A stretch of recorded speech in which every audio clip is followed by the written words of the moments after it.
Open Your Eyes is brought to you by the Belize Bank, our country, your bank, and Smart, bringing people together.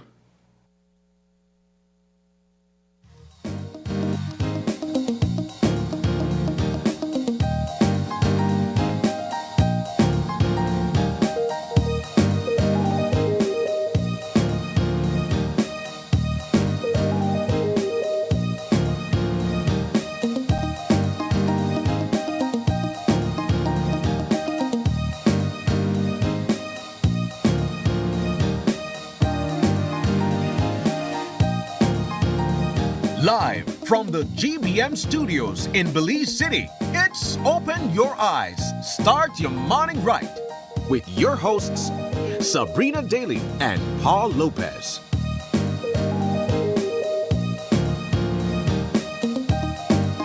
Good morning and welcome to Open Your Eyes. Start your morning right. I'm Paul Lopez. And I'm Sabrina Daly. Excellent. And this is Thursday, January 8th. 2025. We're well into 2026. You know, some people say the year doesn't start until you get the year correct, right? Yeah. And we were just having that conversation, me and Isani, yesterday. Actually, so we're in transition. Yeah, we're gonna get there, but we are well into January. This is the second week of January, believe it or not, and we have like 50 more weeks there about before Christmas again. So guys, I think it's time to put up that Christmas tree again. Get ready for that. But yes, it's a wonderful morning. And of course, we have a show lineup for you this morning. Some excellent conversations prepared. We're going to start things off this morning connecting the past and the present through Mayan genetics. Interesting. Second conversation, why Braille still matters in a digital age. Third, reflecting on electoral reform and representation in Belize. And last but certainly not least, BCC speaks on complaint enforcement and property taxes. Interesting. So, all interesting conversations. Yeah, I'm telling you, we're really digging into some information heavy and educational television sort of approach this morning, and I'm here for it. I am too. How you doing? I'm doing fine. It's Thursday. We're winding down the second week of January. Can't say that it's been a bad week. Can't say it's been a great week. I just say it's been a week. It's been a week. It's been a foggy week as well. I know for those who have been commuting on the highways, it has been pretty low visibility early in the morning, and so please take caution, especially for those on the highways. I know I've been struggling to get by, but I know that the fogs, they only last for a period of time, so at least that's the good thing out of it. And you know what they say, when it's foggy, it gets warmer in the day too, and so I guess we can look forward to that as well. But here are some of the things we think you guys should know before you leave your homes this morning, starting off with Belmopan robbery leaves delivery driver dead. Venezuela, oil and power. Is the Monroe Doctrine back? Inside the collapse of American Northwest University. Transferred police officers still owed allowances months and even in some cases years later. And then finally, Minneapolis on edge after ICE officer fatally shoots woman. Some disturbing news coming out of the United States there. Now, Paul, you would know that we have been covering, the Venezuela situation very, very closely. But I think I want us to go to a bit more of some of the things that have been taking place locally. It's not the first time that we have been reporting on robberies and persons being killed on the highways. And in this case, it would be delivery truck drivers. One of the latest ones happened as of yesterday in Belmopan, where I think it's a chicken truck driver. Is it Caribbean chicken? Caribbean chicken. Caribbean chicken delivery truck driver found himself in a situation where it would seem that a robbery had taken place and he would have lost his life through or by means of 2 gunshots to his head. Just completely devastating. Many people in Belmopan are now mourning his loss, including one of his close friends, an attorney, who would have posted online as well. Yeah, indeed. So it's quite tragic. thinking about the fact that you could leave your home, go about your day as a hardworking, contributing member of society who, based on all understanding, has no criminal past, is essentially good or seeks to be good to everyone he comes in contact with, and you're looking forward to the end of the day. Yeah. You arrive at a grocery store in a city that is hailed as safe or relatively safe, and you're counting down the clock to the moments when you go back to your family, and in fact that time is counting down pretty fast because it's almost 5 o'clock. You know, you're thinking, all right, I'm going to park this truck, I'm going to clean up and leave it, and then I'm off to my family or to my loved ones. Yeah. Only for such an atrocity to take place. Only for someone with this irrational, ill intent to carry out such a despicable and I didn't know how you've described this type heinous of act. act. Heinous act, right? Yeah. We use that word so often, sometimes it loses its meaning. And so that's what happened with Mr. Mark yesterday. It's two parallel worlds colliding.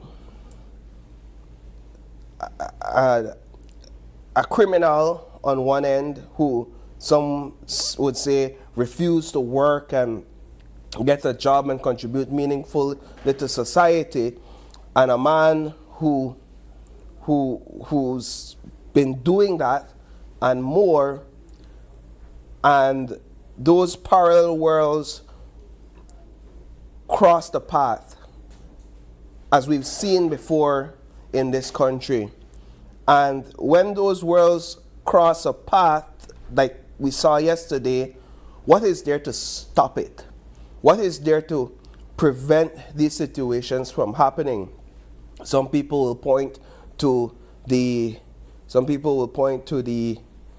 company and say, hey, when these worlds collide, the company should have safety and security measures in place to protect their employees. Some people will point to the police. You know, criminals should fear the police. And so even when they have a thought of doing something like this, just the fear of the police or of the law or of the repercussions should prevent them from, or should stop them from carrying out such a heinous act. Some even say that the drivers should have weapons as well. Right. Some even say that the drivers should have weapons.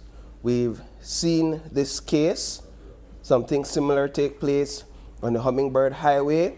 And here now we're seeing these worlds collide again, and it's showing clearly that the drivers in this sector are exposed, and that there is no real protection for them, at least in these instances, from these criminal elements. So what can we do? What should we do? And what makes it even more egregious is the fact that it happened during the day. Yeah. In similar fashion as the double murder on the Hummingbird Highway with the Sarita truck, which also took place during the day. We understand that Mr. Gabriel, when this individual came after him, he tried to, he closed the vehicle, he locked himself in there, but that did not stop and that did not prevent the shooter, the suspect, the culprit, from still firing his weapon and ultimately taking Mr. Gabriel's life. I mean, when things like this happen, I think, especially when we see innocent lives lost, as you would have opened up, Paul, highlighting what a normal person this was, the type of normal life that he would have lived, regular job, showing up, clocking in, then going back home to his loved ones or his family. I think it really shocks the nation even more when things like this take place. And so one of the posts that we saw online was from one of his friends, a well-known attorney, who recounted or expressed his reaction to the news. Even more so, I imagine he felt it because it was someone that he would have loved. But he brought up very important questions, I think, questions that we oftentimes ask, Paul, whenever there are situations like this taking place, whenever there's shock by the news of someone passing away due to senseless gun violence, due to heinous acts like the one that we witnessed or that we reported on yesterday.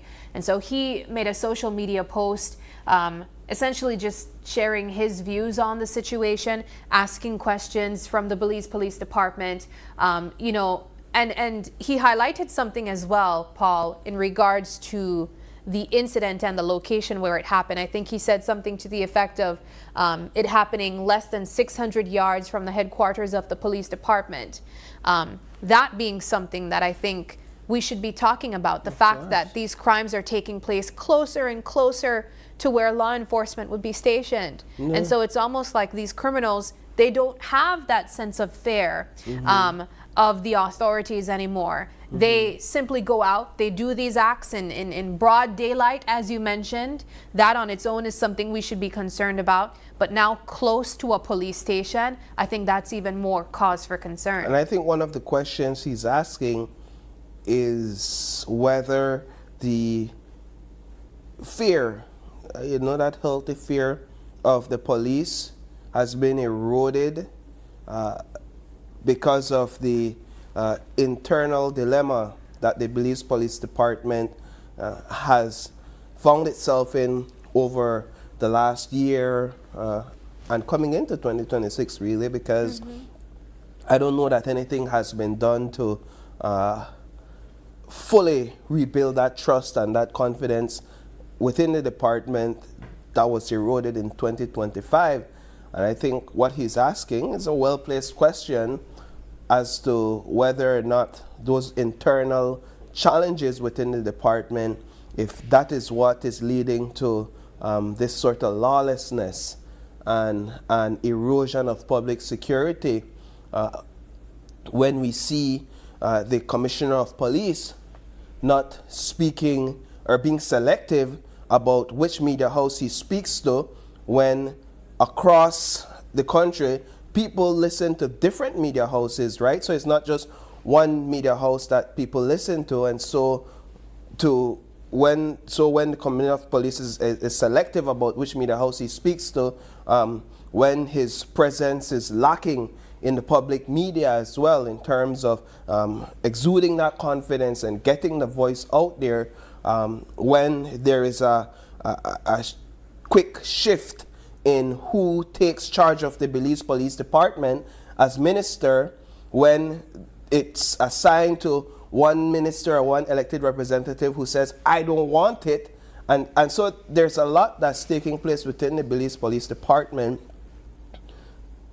And so I think it's a well-placed question. Yeah. I'll just leave it there. And you would know, Paul, I mean, one of the topics that we also highlighted were some concerns coming from within the Belize Police Department as well. And so there are several things taking place, not only on the front lines, if you want to call it that, spilling over through the media, but also behind the scenes. And people do talk. And ultimately that, I think, has affected the confidence in the performance, perhaps, of the Belize Police Department. But I want to switch gears and go into a different story, simply because it has been one that has also brought shockwaves across the country where education is concerned. Yeah. We have been well aware that there are several educational institutions here in this country, some private, some public, And for aspiring doctors, there were only a few options that you would have beyond going outside of the country to acquire higher education.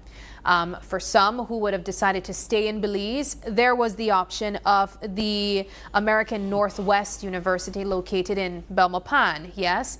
Now, there has been some updates coming from some students, though I will say that they have shown a sense of fair in sharing more information due to the legality of what they can and cannot say. But the school essentially shut down without no word, no refunds, no nothing. And this also comes on the heels of apparently other legal issues in the United States where an administrative officer is concerned as well. And there's a lot of questions. Students who now have, their careers halted, their education halted, who would have invested thousands of dollars in their education to become medical practitioners, now have a big question mark lingering in the air. What happens next? Was this even legitimate? I mean, we know that there was the credibility of it from the Ministry of Education. We also understand that their charter contract was not renewed past 2024. So my question is, they continue to operate. They were still operating in 2025 and these students were not aware. Yeah. That's insane. So what we know is that the students were asking questions about the charter and the explanations given to them were not clear. It was kind of standoffish, it was kind of dismissive, and they continued. At the end of the day, as an ambitious individual who has an opportunity before you to become a doctor, one of the careers that is praised across the world, and you're actually engaged in studies that you believe is legitimate, and you have authority over you that says they're taking care of everything, then what else will you do? I mean, you have to understand these students' perspective and their point of view. And I don't know that they can't speak up. We haven't really gotten any student that's willing to speak out on the record and give their identity and fully express themselves. But that's primarily because there's a level of divisiveness and almost psychological manipulation taking place in the background, where these students are being told this is now a legal university with everything in order and the paperwork's check out, which we're finding out more and more to be untrue, which we're finding out more and more based on the Ministry of Education, that even though their charter had expired and was not renewed or pushed forward from 2024, that we're operating in 2025, the psychological manipulation that is taking place here is someone in authority telling them, get sued. Essentially, if you don't say anything. And then these innocent kids don't really know any better, and there's some adults in it, they don't know any better because I've interacted with a few of them just yesterday and the day before, so much so that they're afraid of coming out and speaking out. But they've expressed to me nonetheless the frustration, the uncertainty that they're going through.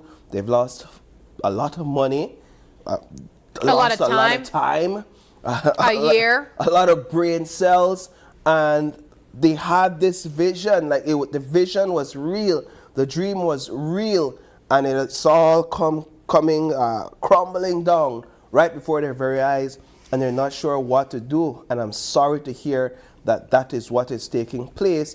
And so now you look at their situation, and then you look at the fact that the school, like you rightly mentioned, has been able to operate even for a year, even though their charter was not renewed or it has expired. I don't fully understand the process there, but how is it that they were still able to do that without being detected, And these students were taken advantage of at that level without any level of detection as well. We know that the head of the school was detained in the U.S. for several charges related to Medicaid fraud. These are allegations being made against that person. And so all in all, the story looks bad, even on the Ministry of Education, and I know they're scrambling right now to try and console the students and to try and to resolve the issue. Understand they're working with the University of Belize to see how they could, if not get some of those credits over, transfer those students. But for these students, it's a hard lesson learned, and it's a lot of losses involved in this one. I think the biggest issue here, or the biggest question, is how they were able to go about undetected for 2025, especially if their charter was not renewed. And these students, I mean, you see, there's a compound there. I imagine they would have shown up, done their classes, and nobody noticed anything. Nobody asked any questions in terms of perhaps, I don't know, if the Ministry of Education would do drop-ins for whatever reason when it comes to some institutions. It's just one big question mark, and I think I really empathize with a lot of the students who now have to figure out how they're going to move past this and not have their monies wasted. We know, though, that the University of Belize has recently given the opportunity for persons who would like to pursue medicine as well. They recently opened their med school, and so that's an institution and an opportunity, a program that is still on its way into developing into something bigger. As I mentioned earlier, before that, a lot of students would go out of the country. So they go to Cuba, to Taiwan, to pursue medicine, and even some cases the Caribbean as well. But we'll definitely be following this story. Indeed. All right. Well, Paul, we are a little bit out of time at this point, and so we do now have to go over to our weather update. As I mentioned earlier this morning, it was quite foggy outside, but it looks like the sun's now coming out. And so let's see what that official update from the folks at the Met Service looks like.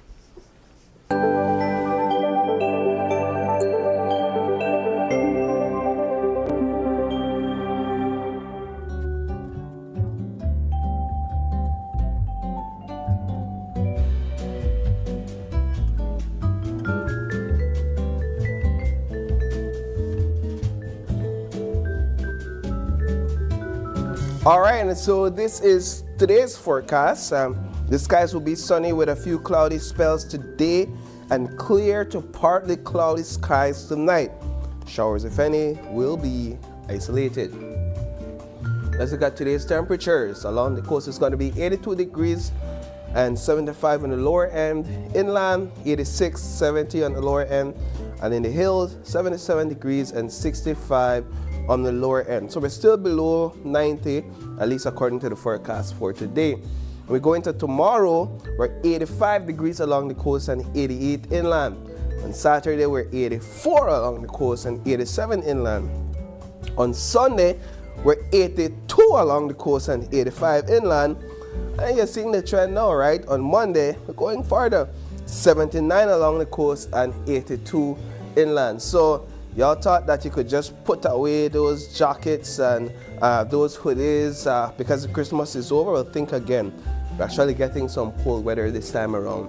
The astronomical forecast, the sunrise rises at 6:25 a.m. So sun rose a bit moments ago, as Sabrina rightly pointed out. Sun sets at 5:33 p.m. later on today. The moon sets at 10:22 a.m. this morning. Well, and the moon rises at 10:47 p.m. That's later on tonight. In terms of our marine condition, the sea state is going to be light chop. Winds is going to blow from east to southeast at 5 to 15 knots. And today's low is at 7:56 a.m. And then today's high is at 1:51 p.m.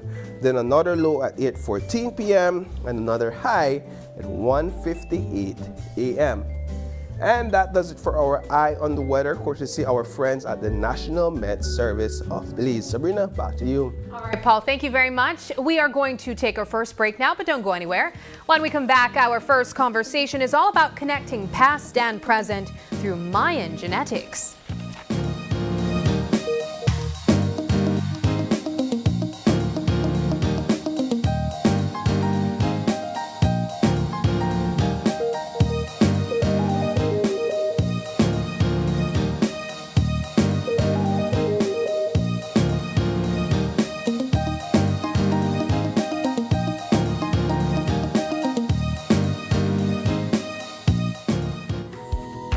In the heart of the Kaya district, Calico Jacks is proving that sustainability and success can go hand in hand.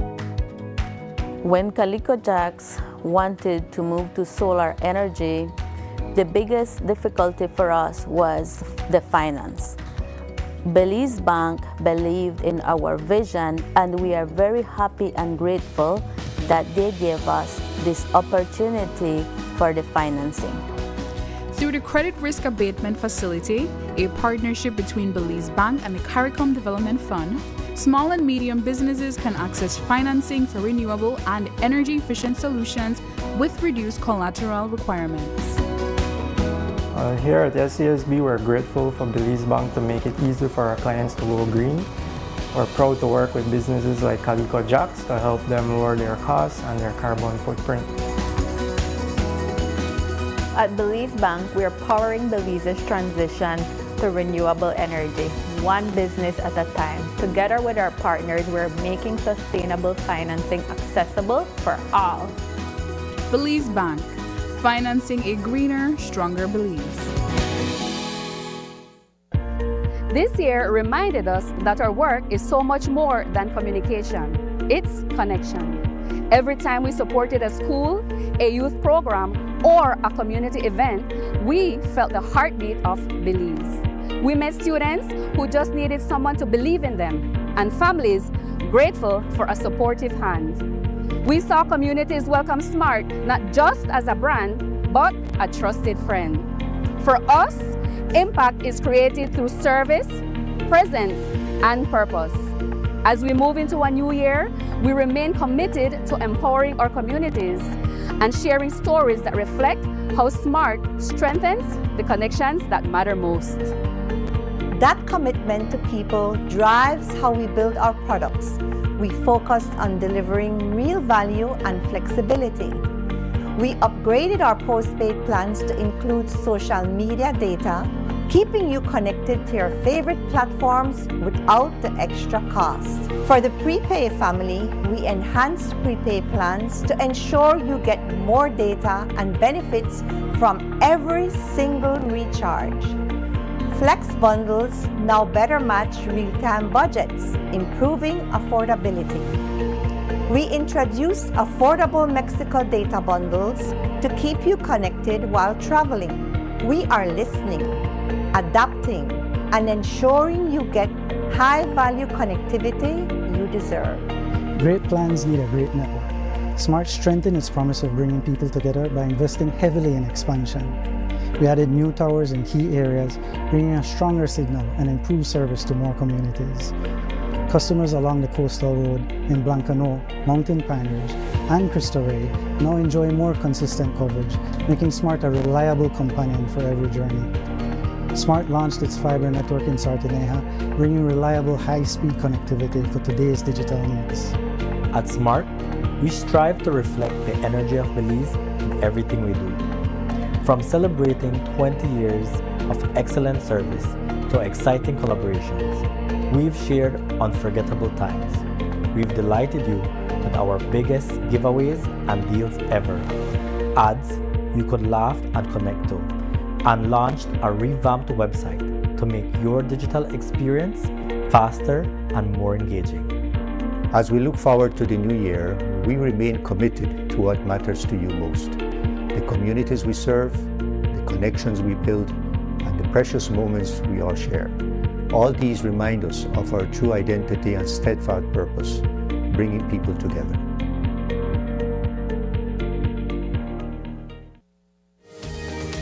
Unwrap the joy of crystal clear picture and sound from Iowa, the brand that offers you affordability and exceptional quality. Iowa has a wide range of exceptional products to choose from, such as TVs, speakers, headphones, home appliances, and much more at affordable prices that won't break the bank.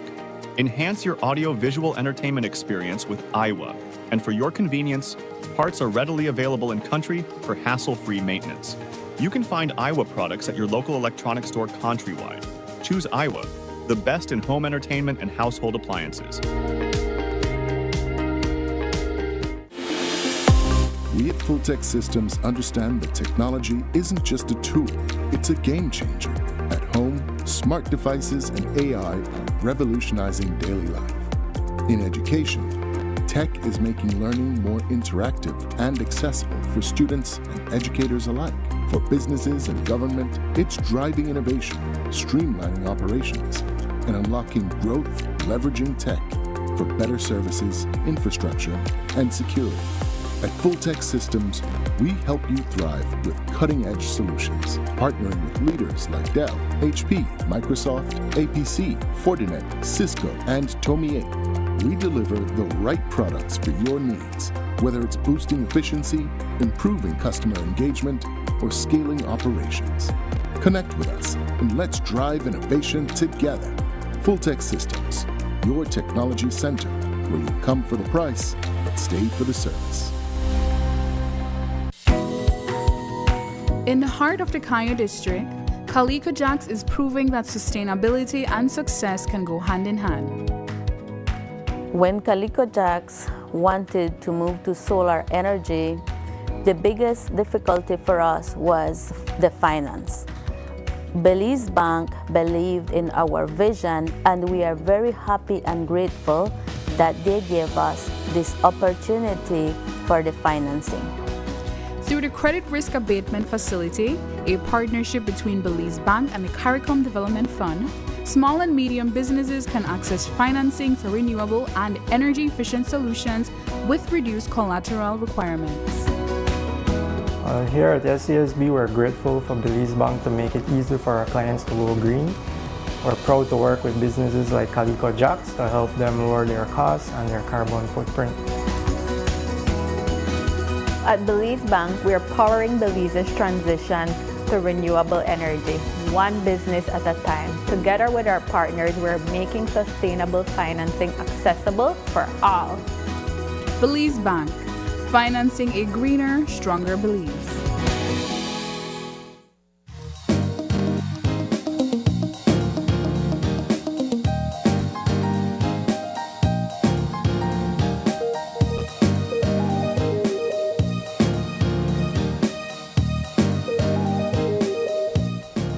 Good morning and welcome back to Open Your Eyes. This is our first conversation, and as we mentioned, we are connecting past and present through Mayan genetics. That's the conversation we're diving into this morning. And to help us and guide us through this conversation, we have some wonderful guests joining us this morning. Here with us, no stranger to you guys in the middle, we have April Martinez. From Monday and Fridays, we know her as host, but this morning on a Thursday, she's here as an osteoarchaeologist. Say that 10 times fast, and I'll give you a penny if you do well. But also with her is Frank Zib. He's an archaeology student representing Galen University, as well as Dr. John Walden. He's a professor of archaeology and anthropology of the Faculty of Arts, Science and Technology from Galen University. Guys, thanks so much for joining us and welcome. Welcome back as well. Frank, it's nice to see you. April, we'll see you tomorrow, girl. Good morning, guys. What I really like about this is we're able to showcase one of your other hats that you would wear, April. You are an anthropologist, an archaeologist, and you love everything that this country has to offer that showcases our culture. A part of that would be our Mayan culture. So there's been a project, I understand, that has been in the works for the past 5 years, half a decade, and now we're able to share some of that information with you guys tuning in that might also love this type of conversation. Let's begin with what the project is, and then we can dive a bit deeper into it. So I'll have John rein the strings on this. All right, well, John, let's go over to you. Okay, so I spent a very long time interested in ancient Maya cities, so the rulers of ancient Maya cities, the folks who were living at places like Shenantonich, Caholpech, kings and queens, and the nobles who lived in all these surrounding courtyards we have at those sites, and how they interacted with the people who lived in the very small little mounds we see dotted all over the landscape of Belize. And towards the end of my PhD, I started trying to think about how we could better understand the ways in which all these different people were interacting. And about this time, scientists working in Europe, Asia, had started extracting DNA from ancient teeth, sometimes from bones, but sometimes from teeth. And what this can basically tell you, it's a bit like an ancestry test, like 23andMe or anything like that. Yeah. Basically, it could tell us whether one individual we find buried at, say, Shenantonich is related to another individual, and if so, how? Yes. Is it a father, brother, mother, daughter, sister, grandparents, uncles, aunts? So that's the basic technology. I thought, you know what, if we did this on this scale, we could start to understand the whole of ancient Maya society, how people were marrying, were rulers marrying up, down, did they have concubines, did they have illegitimate It tells offspring? a bigger story. It tells a more full story. Yeah. And it would let us, really sort of new and fresh perspectives on what the ancient social life was like. Possibly look at inheritance, patterns of inequality. Do we see multiple sons vying for kingship? Like what actually happens? I'm so curious about the technology that was used to gather, you know, that type of DNA using bones and teeth. I mean, could you explain that a little bit further of how you were able to extract DNA from these, you know, thousands of years old, you know, pieces of artifacts that would have been left? Very tedious process, actually. Well, I can talk a little bit about the technology. I think these guys should talk about the process because well, they did you a lot gotta of jump in it. at some point. Well, this project was a wonderful collaboration with Dr. Walden, Galen University, Harvard, Max Planck, the Institute of Max Planck in Germany. And it was funded through the National Science Foundation. So we are trying to utilize this equipment that we don't have here at home. What we do have here at home is the resource, right? We have the archaeology, we have the bones, we have the pottery, we have the technical data. What we wanted was the scientific data. So over at Harvard, through the labs in the anthropology, archaeology department, we were able to extract, drill really, the tiniest of particle matter from teeth and from the mastoid process. Yes. Which is the little bone right behind your ear, right? The petrous. Yeah. And so we were able to very meticulously with tools and so forth drill just enough to get the smallest particle of data like this to place into the mass spectrometer and several other giant tools to get that data. The thing about teeth is that you're able to not just get the family tree, like what John is talking about. That's not exactly what we're looking at. We're looking at migration patterns through this DNA. We're looking at origins of different elements of food that people eat, and that would tell a story of where they were, where they originated from, where they went. And through these different sort of information, then you start to gather and collect that data for what we're looking for. How much of these ancient remains did we get samples from? Is it that we just have a vast amount of them out there lying around for us to get samples from? Sitting in an office in Belize City, I don't know that I've seen a vast amount, if you would, of remains out there. Oh, we have plenty, actually. The number of individuals that we sampled were close to 350 individuals, and this Wow. is just from San Ignacio to Unitedville. Yeah. So it's one Just that little one little very stretch. small area, very small area. So that we're hoping we'll get closely related individuals, given that we're sampling ancient Maya villages, ancient Maya neighborhoods of bigger cities. We're sampling people, basically the way people were buried. So we come across the Maya dead everywhere because, as some of you might know, populations in Belize 1,000 years ago, we're probably talking about 1 million ancient Mayas, and the house sites are just everywhere across the country, and all of those houses are filled with bodies. Now, quite often those sounds very grim. Yeah. Well, the Maya, I think, like to be close to their dead, which is kind of different, strange to us. But the idea that you want to be close to your loved ones in life and death is kind of makes sense. There's some logic. Yes, and they buried them under their households. So you would have more than one individual in one space, or several individuals in other spaces, and it kind of allowed us really with archaeology and the utilization of all of these different tools to give us a broad population size. And honestly, I know 350 sounds big, but it's actually not a big size. I mean, it's really not. No. Especially when you're dividing that between different communities that you would have looked at. I'm seeing here, based on some of the information that you guys provided, you looked at Baking Pot in the Belize River Valley, Kahal Petch, and Lower Dover as well. I want to get Frank in the conversation, though. I've spoken to Frank multiple times before. You would remember maybe about a few years or so ago, I sat down with Frank in his community where he's from, because he's also interested in preserving his culture through hieroglyphics as well. And since then, you're now a student at Galen University studying archaeology as well. Talk about your interest in this and how this connects to your love of your culture. Yes.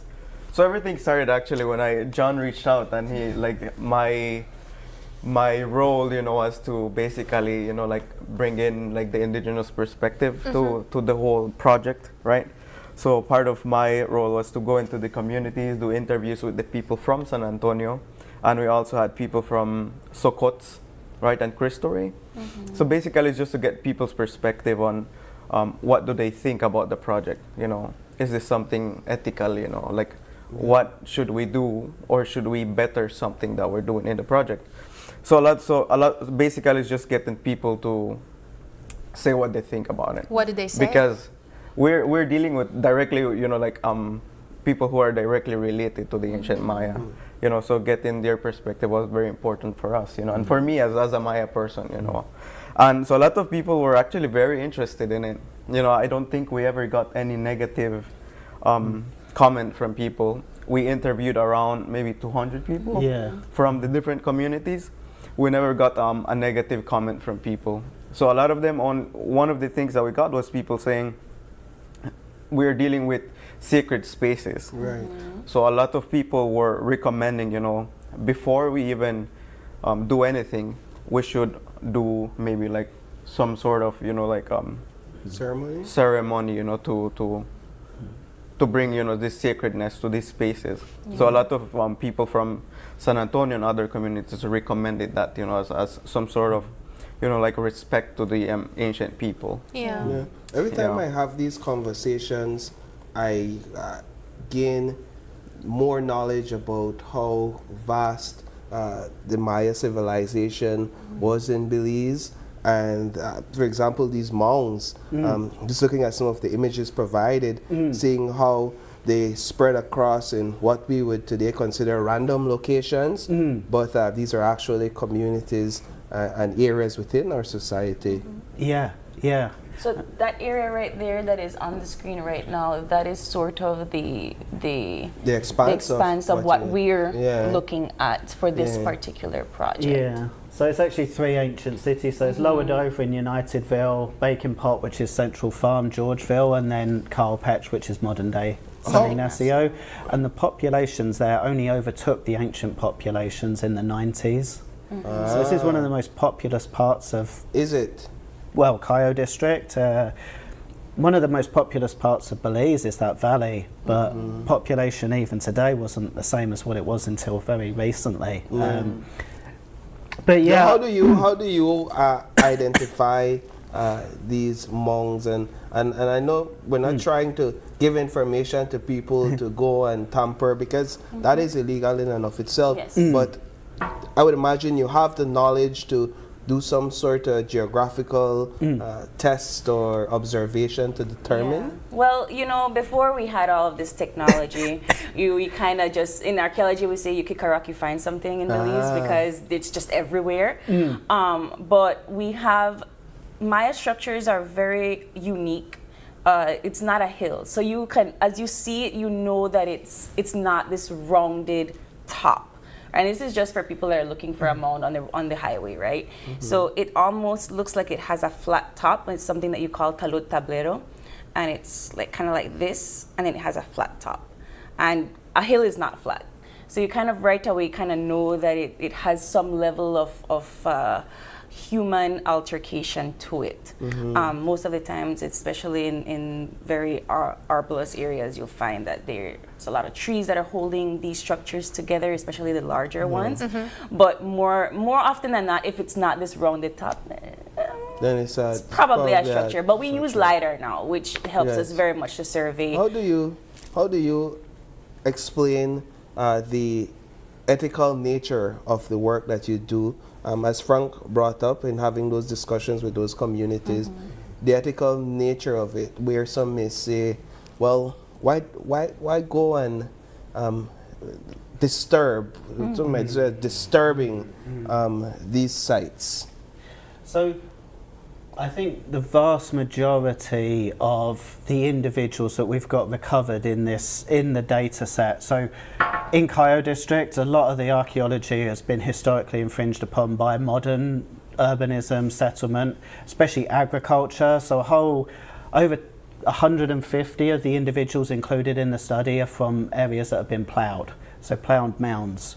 Then a lot of the higher status individuals are from looters' trenches, and this is where structures have been dug historically, sometimes any point in the last 100 years or so, where people have gone in, dug through, taken ignorantly.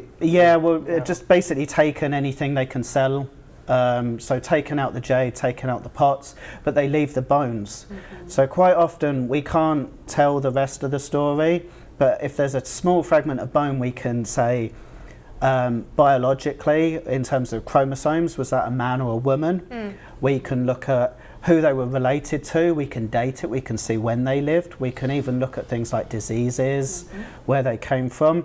So from fragmentary remains left in these contexts, they can actually tell us a huge amount about what life was like. And this is really important for Belize particularly because we have very dense conditions with our climate. The soil is not that great and it's hot. And so our remains don't necessarily last long. We don't always get a beautiful burial. That's an Indiana Jones myth. You don't always get a beautiful burial. Most of the time you get shards and just fragmented pieces scattered all over the place. And so this kind of technology really allows us to gather the information that you probably would have gotten if you had like a really nice burial. All right, so we've talking about what the process was. We spoke about how we went about collecting it and even what we could get. What have we answered so far? There's a lot of questions that we went in with. We wanted to see what stories we could tell using the data collected. What do we know now? Well, right now we're in the middle of everything still. So Frank and April were at Harvard last year, and we've sampled all the remains. We've got there with that stage of it. The lab work is done, and we're slowly starting. Well, the one finding we've got today is that for a long time there was all these concerns. People said it couldn't be done in the tropics because of bone preservation, like April was saying. Yes. Turns out that that is a myth, and we're getting sufficiently high enough proportions of endogenous DNA preserved in the bones to start telling us information. So we've got ancient DNA, but we have yet to disentangle all the patterns and try and make sense of all the data. So that should sort of hopefully come within the next year or two. Okay. So it takes a while. What are some of the immediate questions that we'd like to be answered? Frank?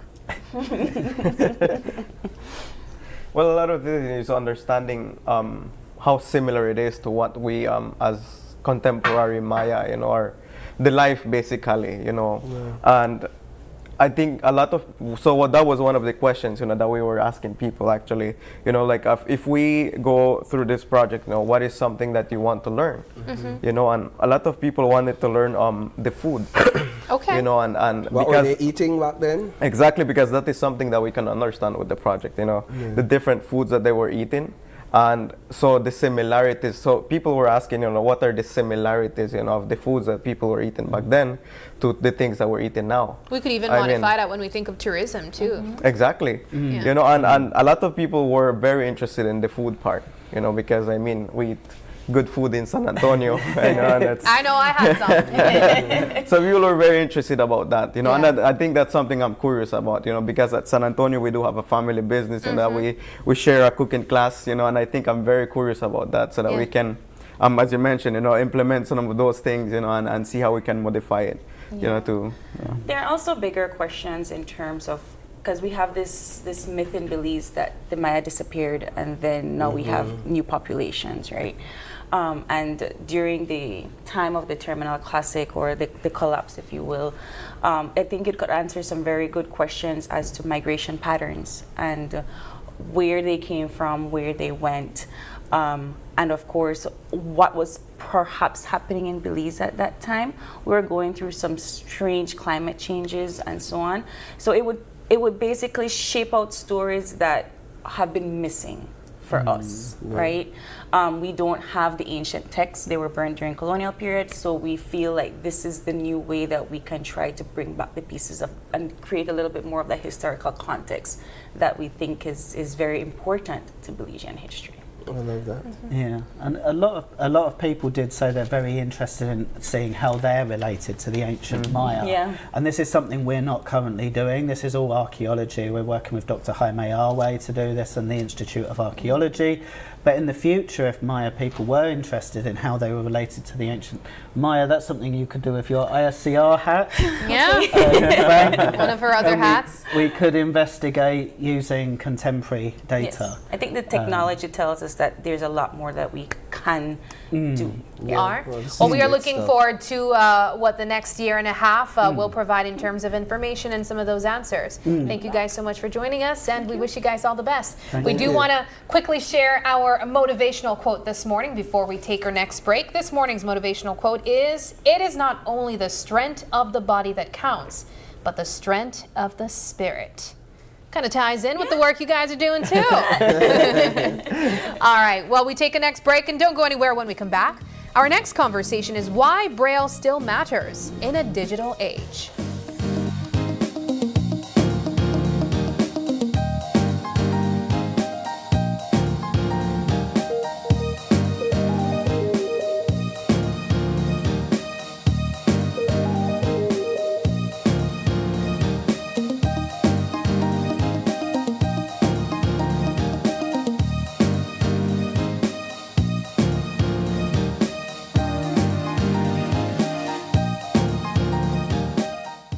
Is essential for everyday life, but behind every outlet, a lot is happening to bring you safe, reliable, and sustainable energy.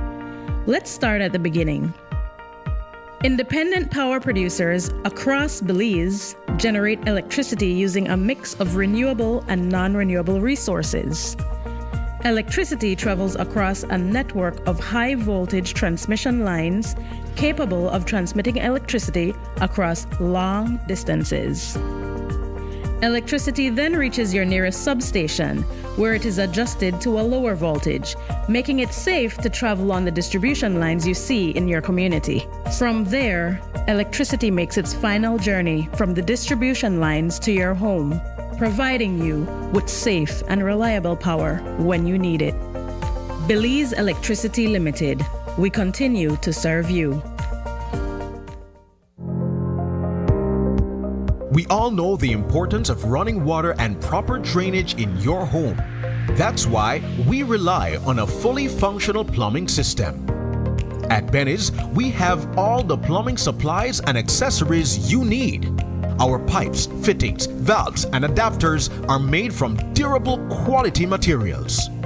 Remember to wash your hands with clean running water from your faucet.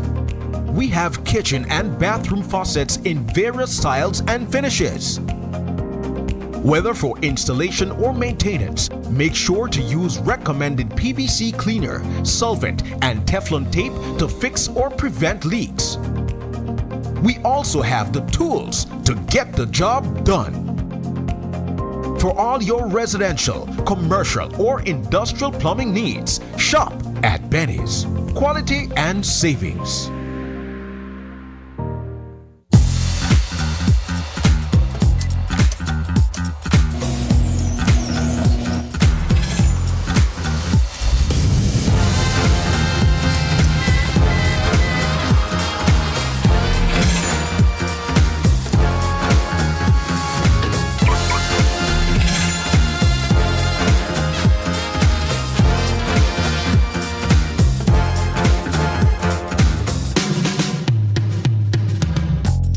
Introducing BB Insurance. Built for Belize. Your security, our priority. This year reminded us that our work is so much more than communication. It's connection. Every time we supported a school, a youth program, or a community event, we felt the heartbeat of Belize. We met students who just needed someone to believe in them, and families grateful for a supportive hand. We saw communities welcome SMART not just as a brand, but a trusted friend. For us, impact is created through service, presence, and purpose. As we move into a new year, we remain committed to empowering our communities and sharing stories that reflect how SMART strengthens the connections that matter most. That commitment to people drives how we build our products. We focused on delivering real value and flexibility. We upgraded our postpaid plans to include social media data, keeping you connected to your favorite platforms without the extra cost. For the prepay family, we enhanced prepaid plans to ensure you get more data and benefits from every single recharge. Flex bundles now better match real-time budgets, improving affordability. We introduced affordable Mexico data bundles to keep you connected while traveling. We are listening, adapting, and ensuring you get high-value connectivity you deserve. Great plans need a great network. Smart strengthened its promise of bringing people together by investing heavily in expansion. We added new towers in key areas, bringing a stronger signal and improved service to more communities. Customers along the coastal road in Blancano, Mountain Pine Ridge, and Cristo Rey now enjoy more consistent coverage, making Smart a reliable companion for every journey. Smart launched its fiber network in Sartineja, bringing reliable high-speed connectivity for today's digital needs. At Smart, we strive to reflect the energy of Belize in everything we do. From celebrating 20 years of excellent service to exciting collaborations, we've shared unforgettable times. We've delighted you with our biggest giveaways and deals ever. Ads you could laugh and connect to, and launched a revamped website to make your digital experience faster and more engaging. As we look forward to the new year, we remain committed to what matters to you most. The communities we serve, the connections we build, and the precious moments we all share. All these remind us of our true identity and steadfast purpose, bringing people together.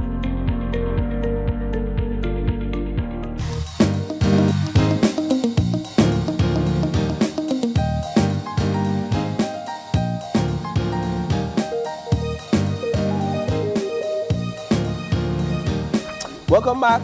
Thank you so much for staying tuned. This is our second conversation for this morning, and we have joining us the Executive Director over at BCVI, none other than Miss Carla Ayers Musa. Hi, good morning. Good morning. Thank you so much for joining us on Channel set. 5 person, Paul. Yeah, second Channel 5 person. before as well. Yes, and we've seen her behind the anchor desk Yes, I as was well. just going to say she's an anchor as well. But this morning she's here in her capacity at BCVI. Everybody got like 2-3 jobs. We need to up our game. What do you think? Oh, sorry, my bad. Yeah, Sabrina's like, oh. Carla, thank you so much for joining us on set this morning. Thank you. This conversation is about Braille and why it still matters in today's time and today's society. Speak a bit about the work you all do over there at BCVI where Braille is concerned.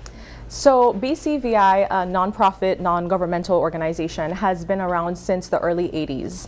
And although we're known now for glasses, for surgeries, and for our annual summer camps, we've actually been doing this Braille and helping people who are blind since we started as a branch of the Red Cross in 1981. Wow. So as we were doing rehabilitation, the team at that point started to realize that a lot of the people who were blind were not irreversibly blind. They they just needed a pair of glasses or a cataract surgery. And so we started implementing the primary care and secondary care. So now we are a truly comprehensive organization in eye care.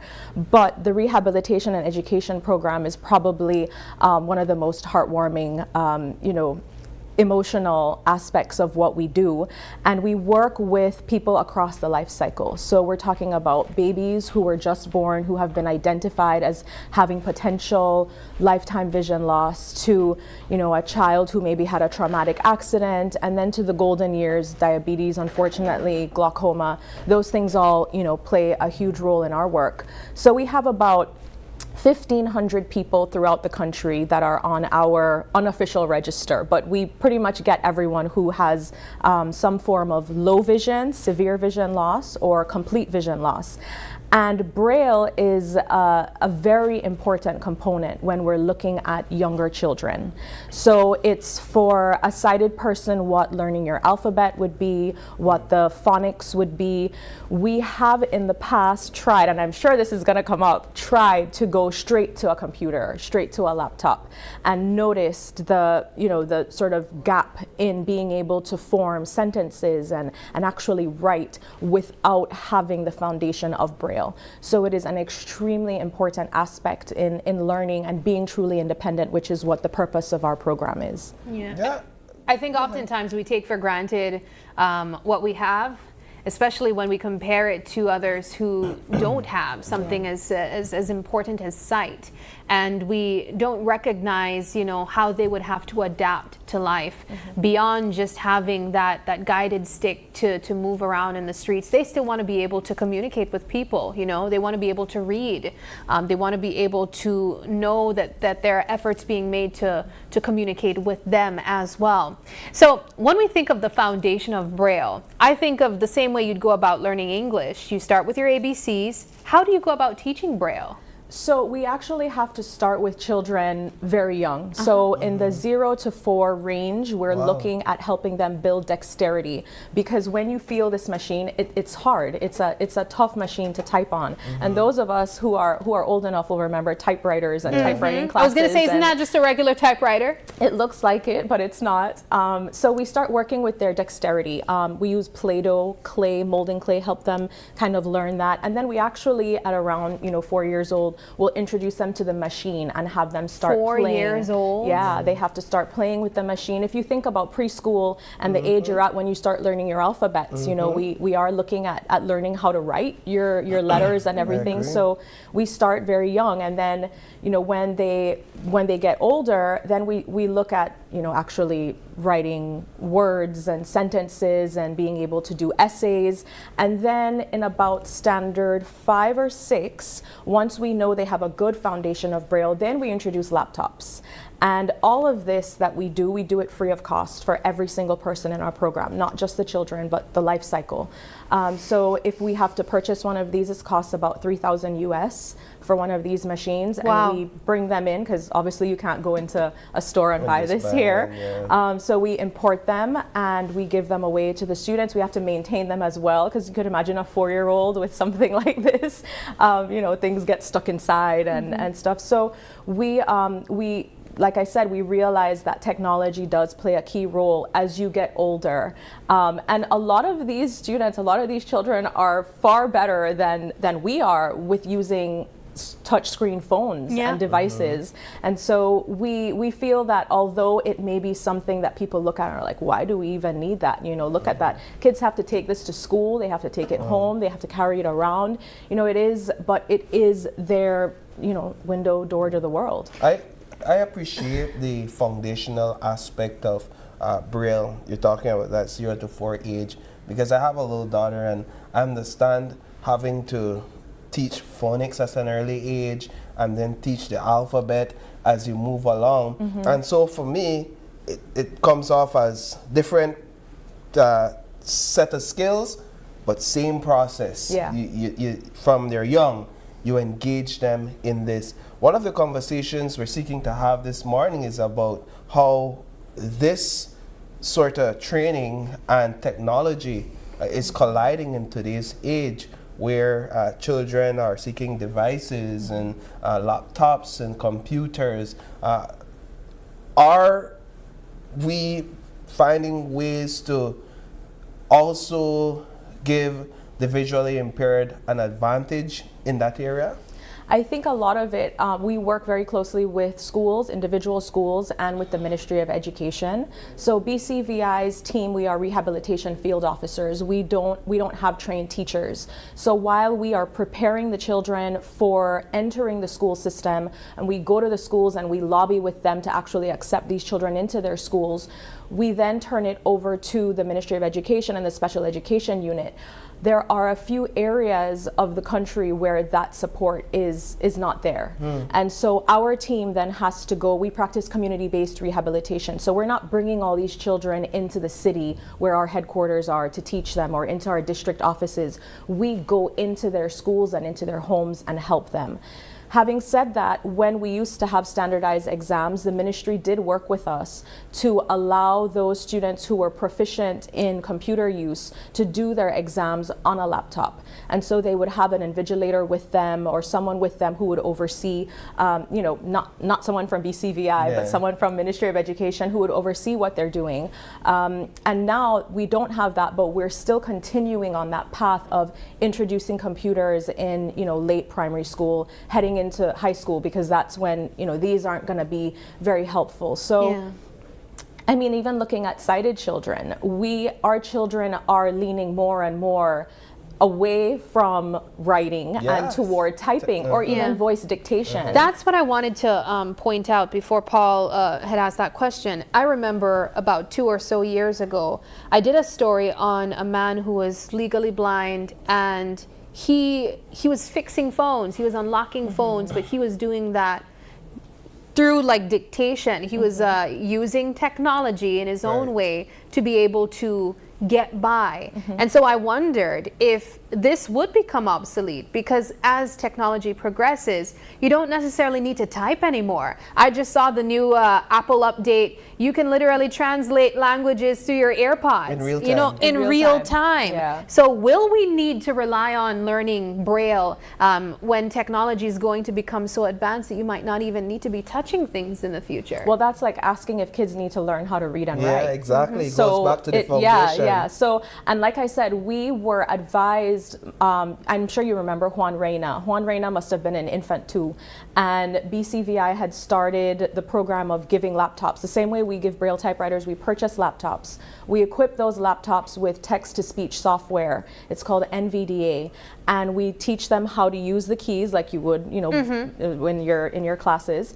And we teach them how to navigate the system, so they are able to use the computer like any of us would, can search the internet, can write emails, and a large chunk of our summer camps are based on teaching computers.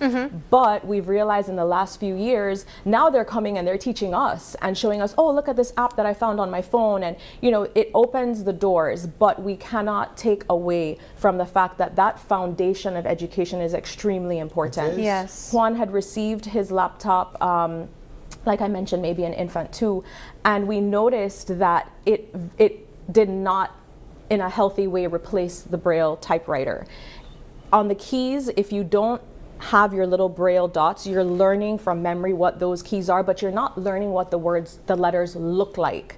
And so that's what this tactile form is. It's learning what an A looks like to a person who cannot see, what a B looks like, and then what it actually stringing means. correct, then So stringing those together. Perhaps we can get a little bit of crash course on what I know. Braille is. I'm excited to try. Based on your experience, help us to understand how the visually impaired sees the world through words and letters. All right, so Braille is a system of dots, and you have 6 cells. This is a little game that we play at summer camp, our little bingo. Okay. You have 6 cells, and each cell represents, or series of cells represents a letter, right? So, Series. yeah, so this is your letter A will be one dot, and that's what they're gonna feel.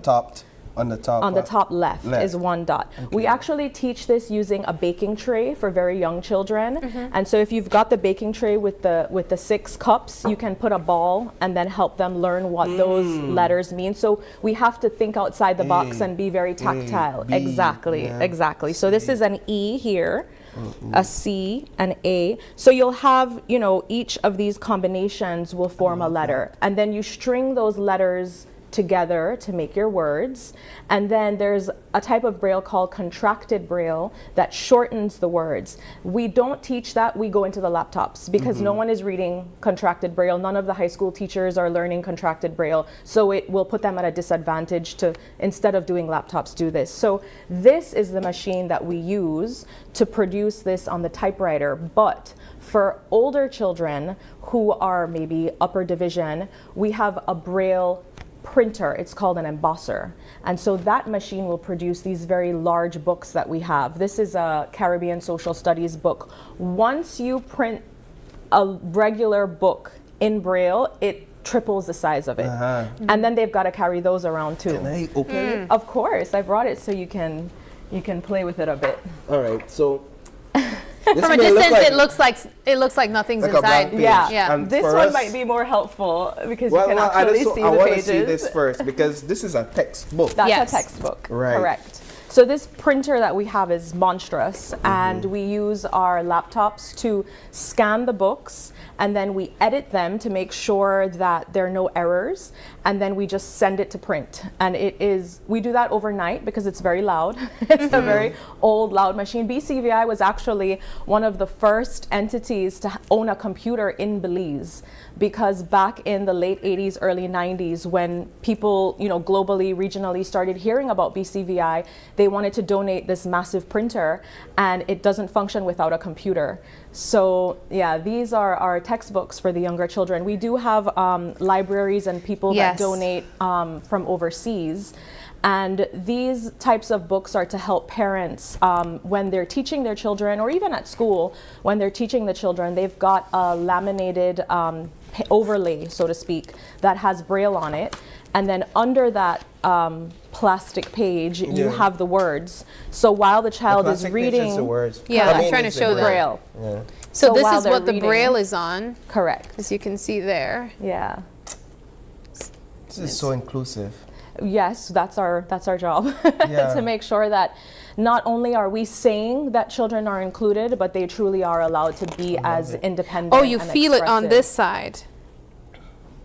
So it's a bit technical, but the patterns are there. The same ones that you talked about on the bingo board, they're there. Correct. Letter by letter, or is it like the combination that creates a word? You have combinations that create words, but at this stage we're going letter by letter because we're teaching them the phonetics, right? So that's where contracted Braille comes in, where the words get shorter. But at that point, the material they're learning is heavy. So we move to the technology and the advantages of that and that text-to-speech So software. in the textbook, it's still letter by letter in this textbook? Yes.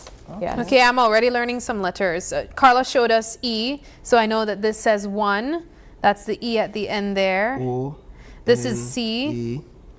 C, H, R, I, S, T, M, A, S. So while the child is reading the Braille, the teacher or parent can be observing what the printed story is saying and teach that way. It's amazing, right? Yeah. Oh my gosh. Like so do you want to try to type a letter? Yes, we do. All right, let's look at this one. Let's do it. Okay.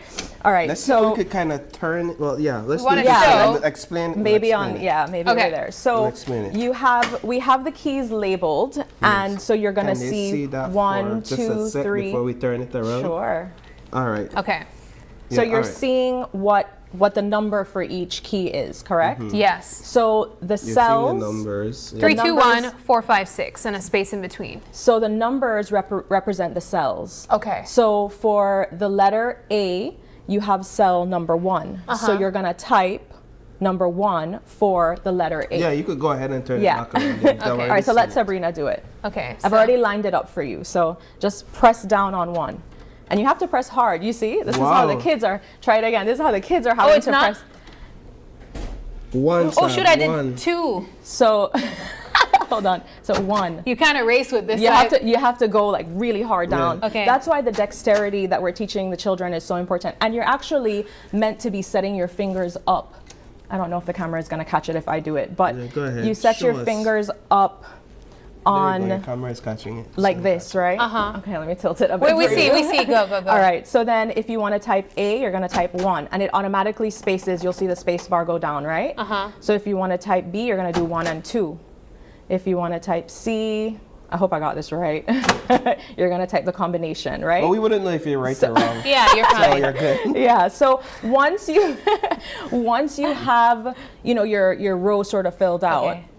then you're going to want to spool your paper. Oh, there's a 2 little times. mechanism here that Correct. punches That the punches, paper. Okay. yeah.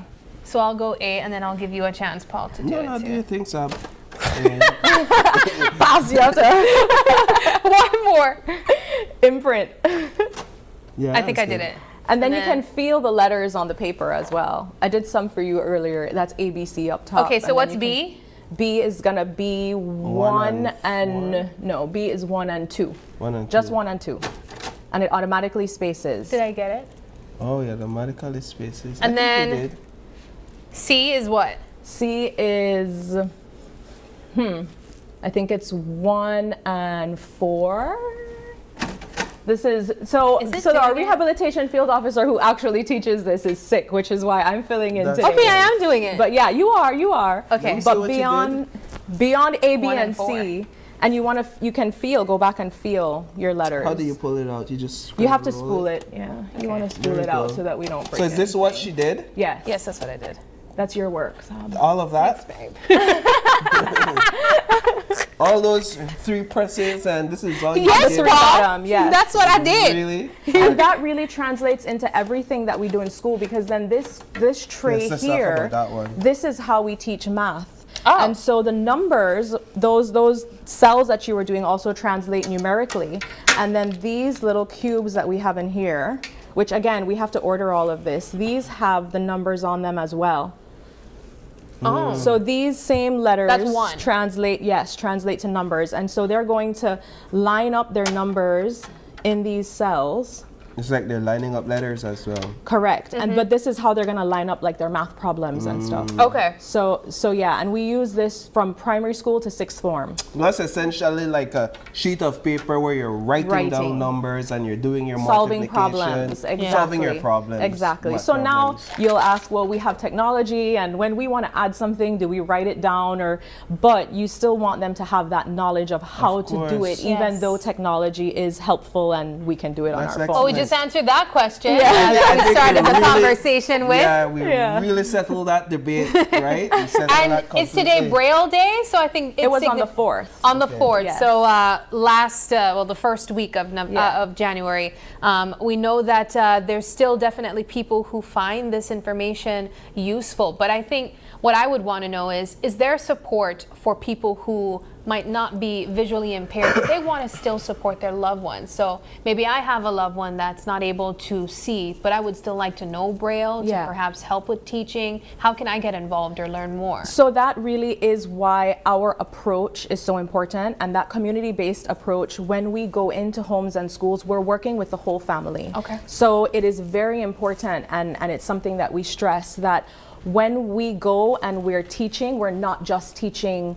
the client. We're teaching the person who is going to be there to support them so that they can support them to live as independently as possible. Yeah. So parents end up learning Braille. Oh. And when they're at home, they help their children. And, it does create some issues once the children have gone sort of like past a level. It's like my son in 2nd form asking me to help with a math problem. There's just so much support that the family can give. But that's why BCVI steps in, and where hopefully, the Ministry of Education can increase capacity to be able to do the same in schools. Love it. All right. Well, this has been a wonderful conversation, Carla. Thank you so Happy much to for be here. stopping by. And we wish you guys all the best. Great Thank job. you so much. Great job. All right. Well, we have to take another quick break, but don't go anywhere. When we come back, our next conversation is on reflecting on electoral reform and representation in Belize.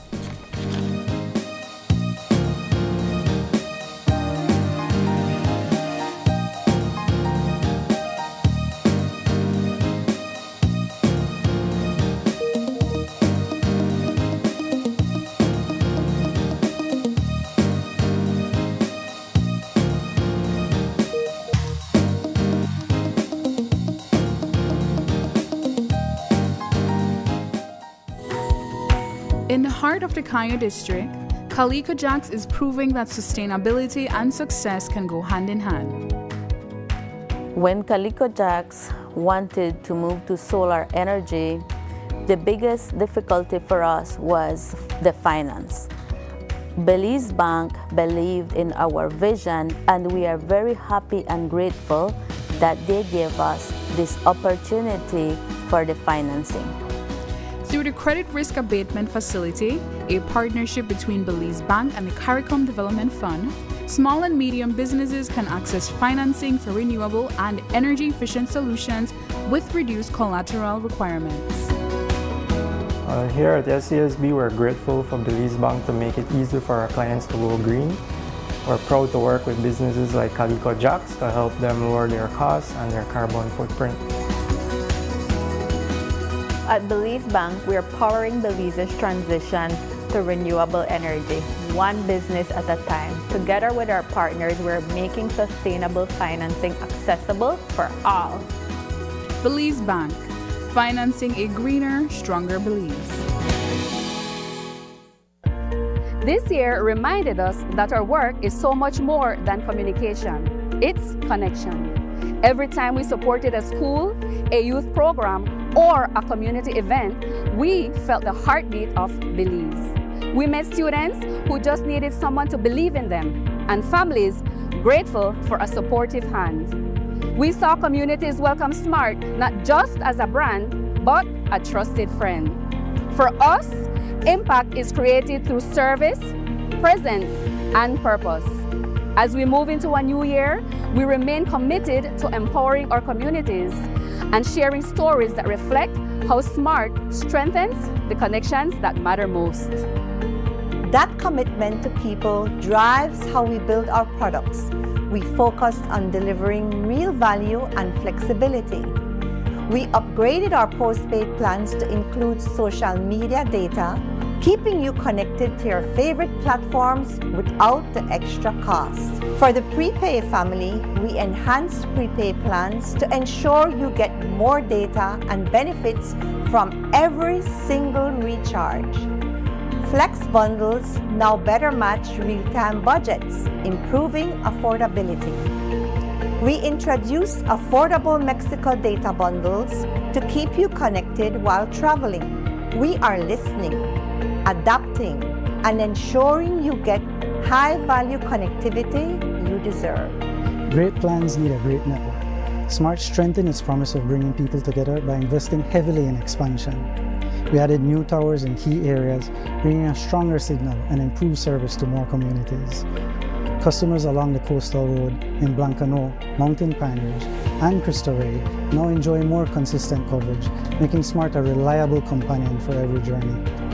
Smart launched its fiber network in Sartineja, bringing reliable high-speed connectivity for today's digital needs.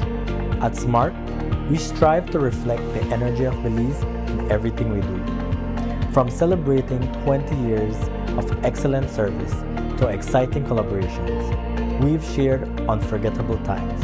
We've delighted you with our biggest giveaways and deals ever, ads you could laugh and connect to, and launched a revamped website to make your digital experience faster and more engaging.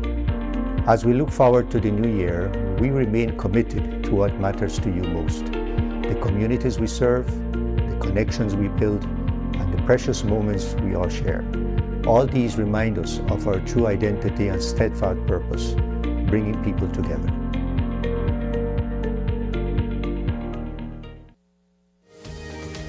Unwrap the joy of crystal clear picture and sound from Iowa, the brand that offers you affordability and exceptional quality. Iowa has a wide range of exceptional products to choose from, such as TVs, speakers, headphones, home appliances, and much more at affordable prices that won't break the bank. Enhance your audio-visual entertainment experience with Iowa, and for your convenience, parts are readily available in country for hassle-free maintenance. You can find Iowa products at your local electronics store countrywide. Choose Iowa, the best in home entertainment and household appliances. We at Full Tech Systems understand that technology isn't just a tool, it's a game changer. At home, smart devices and AI are revolutionizing daily life. In education, tech is making learning more interactive and accessible for students and educators alike. For businesses and government, it's driving innovation, streamlining operations, and unlocking growth leveraging tech for better services, infrastructure, and security. At Full Tech Systems, we help you thrive with cutting-edge solutions, partnering with leaders like Dell, HP, Microsoft, APC, Fortinet, Cisco, and Tomy. We deliver the right products for your needs, whether it's boosting efficiency, improving customer engagement, or scaling operations. Connect with us and let's drive innovation together. Full Tech Systems, your technology center, where you come for the price, but stay for the service.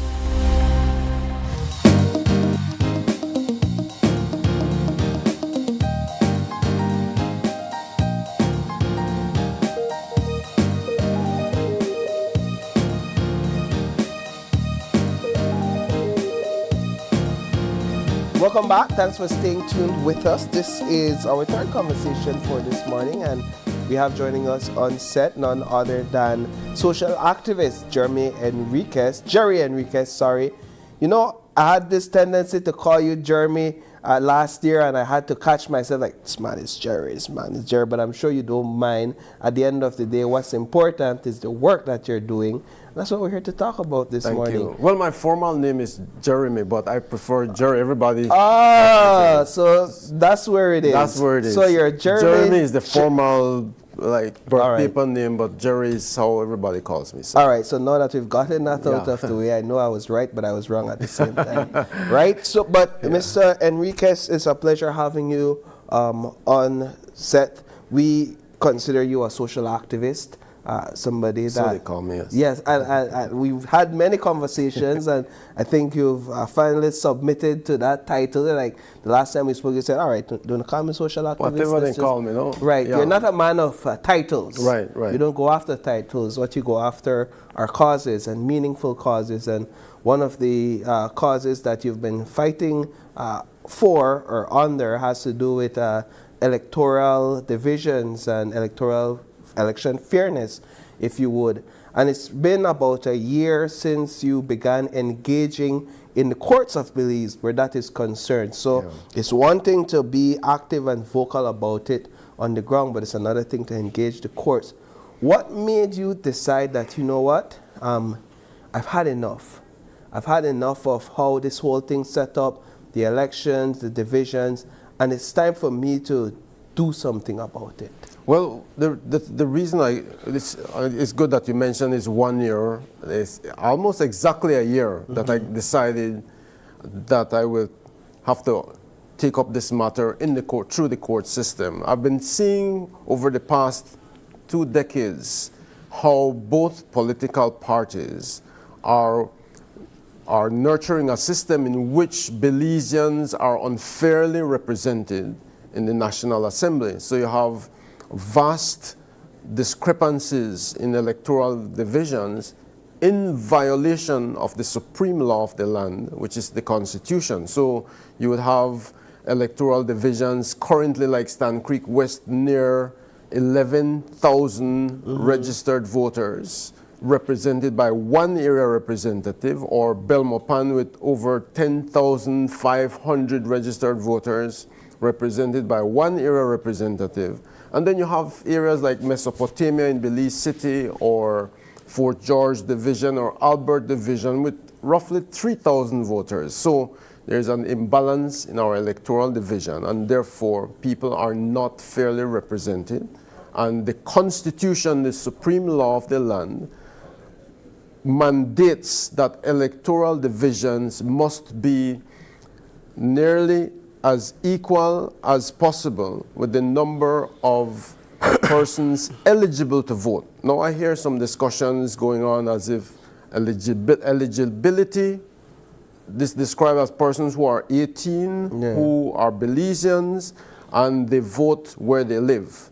But also what activates that eligibility, or what makes that eligibility more concrete, is a person registering to vote. Otherwise, you could be eligible to vote, but if you're not registered. And therefore, electoral divisions are formed through those who are registered to vote. And so that needed to be corrected. Over the years, I used to write so much, this needs to be corrected, this needs to be corrected. I used to call on the teachers' union, please, the population at large. I used to write and really hope that people would be trying to see what is happening. And that wasn't happening, and therefore I decided that we have to take this to court. And even if I have to go by myself, I will take on the matter. And so I was fortunate. It didn't just happen like that, because I was also looking for Belizean attorneys who would be interested to take on the cause. And of course, they are silent on the matter. The Bar Association is silent on the matter. And therefore, I wanted to find somebody from Jamaica. My initial interest was, I wrote a former professor, a friend of mine in Jamaica, and said, look, do you know anybody, any attorney in Jamaica who might be willing to assist in looking at what is happening in Belize and helping me to carry this to court? And fortunately, I was able to meet a distinguished attorney from Trinidad, Senior Counsel Anand Ramlogan, around the same time of the year. Or if not earlier, we had a meeting at the Biltmore when he was visiting. We laid on, I explained what the matter is, and he decided, okay, I'm going to assist you, and we're going to take it on. And I was fortunate that he took the commitment to do that, and he stood by my side, and that's how we got it to court. And we know how a lot of it played out. It's because it's been publicly ventilated in the news and even on morning shows across the country. But why? I think one of the reasons why a lot of people would not be interested, if that's the word, in participating in such a process over the years that you've advocated for it, is because people have this feeling that no matter what we do, nothing will change, right? It's the same politics, same politicians, new day, new circus, same clowns. Some people would describe it as. So for you, what's the true end goal, if that's the case? Well, the end goal is for our democracy to work. What has been happening is that politicians from both political parties have been leading people, the Belizean citizens, illegally and unconstitutionally in these kinds of elections. And Belizeans, many of whom are innocently led into this, others knowingly led into this. And in fact, the Prime Minister himself, before last election, he promised that he knew that there was a problem. He admitted that. He promised to correct the problem by saying we are going to, and he repeatedly promised, and then failed to do that. So in those three counts, I could say he was guilty. He knowingly entered election, breaking the law, and so therefore it was unlawful and unconstitutional. And the courts here in Belize have ruled on technicalities, and so we're advancing that case to the ICJ. But look, the final goal is that we must correct our democracy from continuing to spiral downward and backward. It's one of the worst in our representations in the region, and we cannot have any political party, any politician, no leader is above the law, and that has to be corrected. So to the point that many Belizeans are afraid, I understand, because we can see how people are punished for standing up. I have been there. Right. When you question, they want everybody to be as in the colonial system, yes, sir, massa, we agree. And you surround yourself with people like that, then you cannot get forward. And so we have to find ways, Belizeans, to challenge the system. But I'll say something that is very important to challenge any system. A person has to be very grounded. Grounded brings you to a deeper level of truth, not to fear speaking the truth, And that groundedness for me was it's a practice of mine to spend time in meditation, periods of silence. Sometimes I go abroad and I spend like 10, 20, 30 days of just silence and meditative practice. That strengthens the inner self. It gives you that foundation, that core, which I think leaders ought to have also. Many leaders are externally oriented. Sometimes they are very bloated with their intellectual capacities, feeling that that is truth. But in all of life, if we're not able to get to the depths of ourselves and to discover deeper levels of truth and awareness, then we remain in fear and we'll never be liberated. So the liberation has to start with our minds. But challenging the government in court is never an easy thing. And for you, were there any sort of fears or concerns about political victimization? And have you experienced any of that? In all of human society and history, when there are truth tellers that emerge, there are those who with their egos and evil intentions will try to destroy the truth tellers. If we understand that in all of history, truth tellers who arrive to transform society and to call out injustices, they are always targeted by those who are evil. And so I will say though, that I don't have fear. I fear no evil. And so I have to be cautious. Yes, you could have faith in all the strengths of your being to call out the truth. But yes, I'm aware that there are those situations that could bring fear, but I have no fear. Now you've taken this matter through the High Court, through the Court of Appeal as well, especially around this time last year when there were some concerns as to whether or not the elections would actually take place. Yes. And you were right in the center of that. And some people were saying, darn this, Mr. Enriquez, we need this election. And some people were saying, good job, Mr. Enriquez, go for it, right? There's always this divided opinion when it comes to these issues, especially where politics are concerned. But while there were varying of views and opinion, for you personally, what was the experience like going through this journey? Well, I was aware on both sides. There are people who are trying to discourage me. Of course, they say, "Why you have to? Why you not left them? Why don't you just enjoy your life and just?" But let people alone. Yeah, just leave them alone. Let things. And I will say that if it was not for the Belize peace movement or the initiative that I took, this government would just continue. Both governments with this broadening, severe malapportionment of electoral divisions, and then discarding and discounting the right of people in areas like Stan Creek West, Belmopan, where I live, and other areas, Belize Rural South.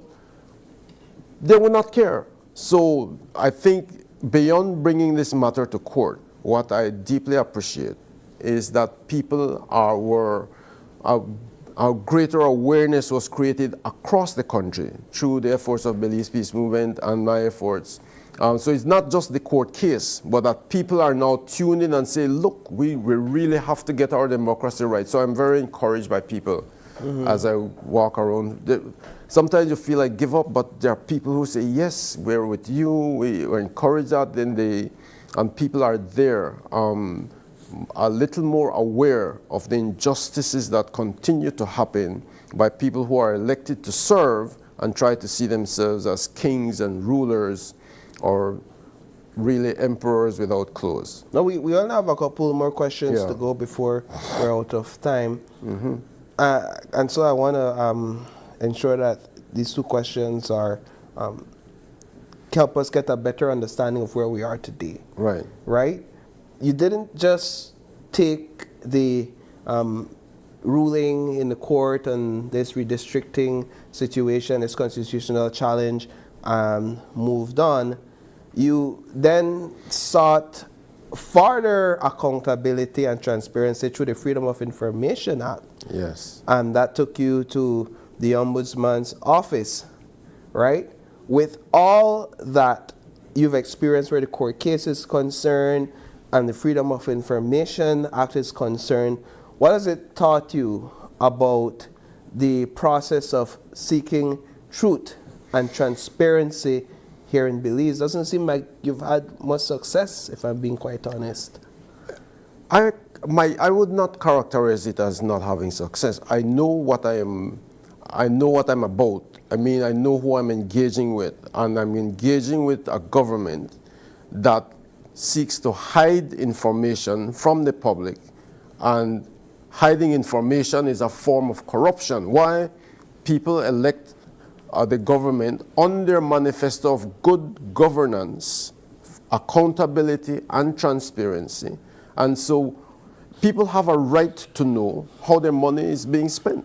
And they were spending money, and I believe in the hundreds of thousands in the courts to resist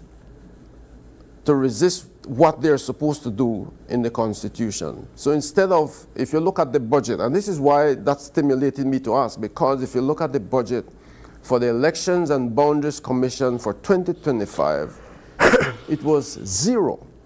This is the time when you need that money to do the redistricting, but you're using that money to fight against the redistricting in court. And hundreds, my suspicion is in the hundreds of thousands. So that's one. And then the conflict of interest. You're getting somebody who is serving within the government, or perhaps in the Senate. You're using their law firm to fight against what the government is supposed to accomplish. And the government illegally continued election, unconstitutional election, and then continued to fight that using the people's money. And definitely the people have a right to know. And then, of course, they're trying to hide that information also. So I've asked for three things already through the Freedom of Information Act. I've asked for how much money is used on those attorneys, and we're going to continue to keep asking for however long it takes. How much money is given to each area representative under the Community Development Fund, and how are they using it? I want to see that if they're using it in an accountable manner. So we're supposed to get that by January 15th from the Prime Minister's office. They promised that, so we look forward to that. And how much money was spent on the state of emergency for rounding up all those predominantly young black males.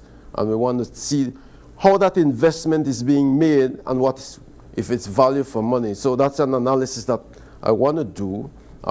It's a part of the transparency. Excellent. And so that's, we need to have citizens to take responsibility for our democracy. We can't just sit and just watch people running it, sometimes just in corrupt ways. We as citizens are also accountable to make sure that we're calling our leaders to task for our transparency and accountability. Excellent. Well, Mr. Enriquez, we are out of time, and I want to thank you so much for personalizing these real life issues and these hard-hitting topics. You've shown us that there's real people behind it, the causes and the issues that you're fighting for, and you're one of those real persons with a personal life you're also learning, and you're also having experiences of your own that's, based on what I've heard here, is causing you to grow even at this age. Yes, definitely. And so I want to thank you so much for joining us this morning. Thanks very much for having me, and I would like to appeal to all citizens to take responsibility for your country. This is your country, and if you neglect your duties, your children and your children's children will take the consequences. So you want to leave the world a better place, and so there's your social contract to be able to leave society a little better than the way you found it. And so just sitting on the couch, being distracted, involving in drinking and just distracting your mind, you've got to reconnect with yourself and perhaps try some meditation every day and really ground yourself, and you'll be able to see the truth in a different way. Thanks very much. No problem. So with that, we're going to take a quick break, and when we come back, it's property tax season. We're joined by the Belize City Council to speak with us a bit more on that.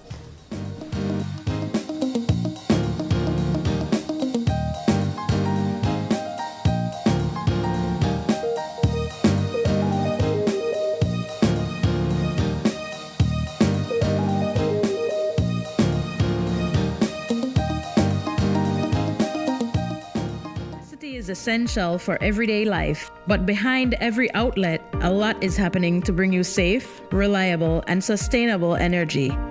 Let's start at the beginning.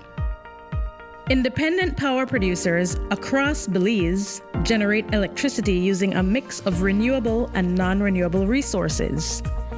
Electricity travels across a network of high-voltage transmission lines capable of transmitting electricity across long distances.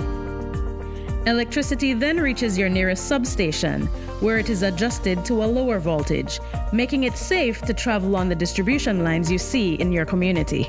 From there, electricity makes its final journey from the distribution lines to your home, providing you with safe and reliable power when you need it.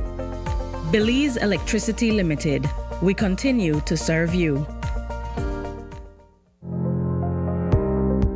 We all know the importance of running water and proper drainage in your home. That's why we rely on a fully functional plumbing system. At Belize, we have all the plumbing supplies and accessories you need. Our pipes, fittings, valves, and adapters are made from durable quality materials.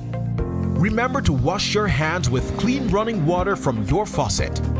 We have kitchen and bathroom faucets in various styles and finishes. Whether for installation or maintenance, make sure to use recommended PVC cleaner, solvent, and Teflon tape to fix or prevent leaks.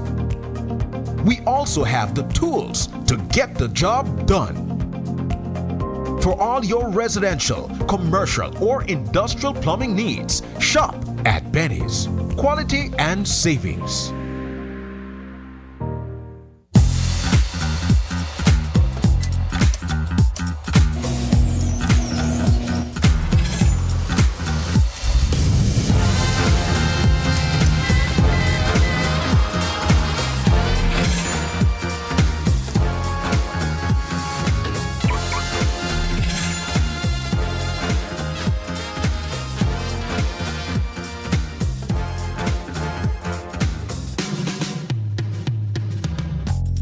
Introducing BB Insurance, built for Belize.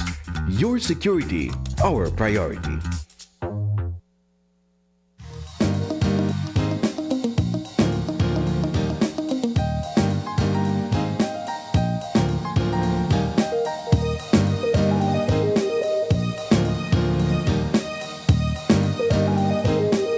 Welcome back to Open Your Eyes. This is our final conversation.